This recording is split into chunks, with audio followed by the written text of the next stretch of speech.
जय गुरुदेव। भीतर के मैं का मिटाना जरूरी है। एक दृष्टांत आता है, सुकरात समुद्र तट पर टहल रहे थे।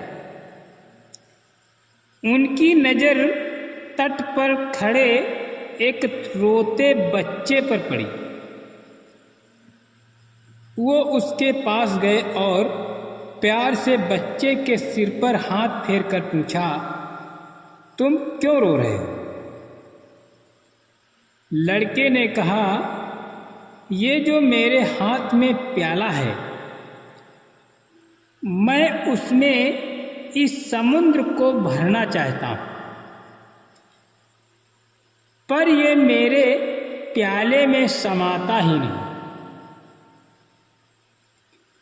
बच्चे की बात सुनकर सुकरात विस्माद में चले गए और स्वयं रोने लगे।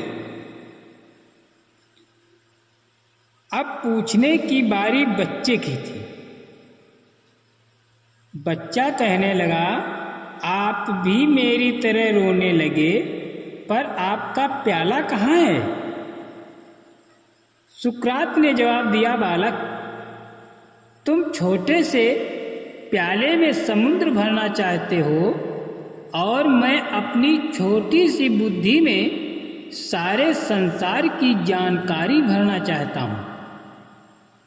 आज तुमने सिखा दिया कि समुद्र प्याले में नहीं समा सकता, मैं व्यर्थ ही बेचैन रहा।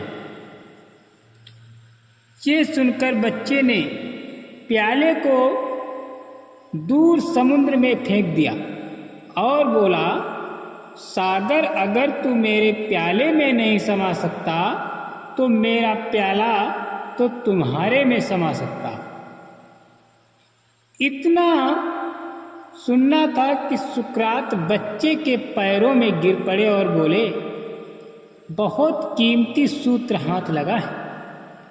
हे परमात्मा, आप तो सारा का सारा मुझ में नहीं समा सकते, पर मैं तो सारा का सारा आप में लीन हो सकता हूँ। ईश्वर की खोज में भटकते सुकरात को ज्ञान देना था, तो भगवान उस बालक में समा गए।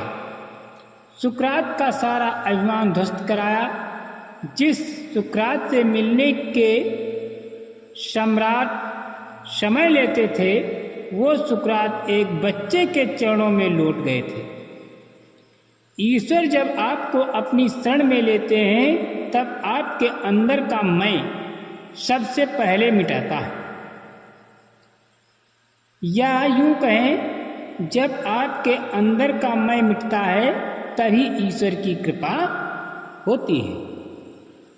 जय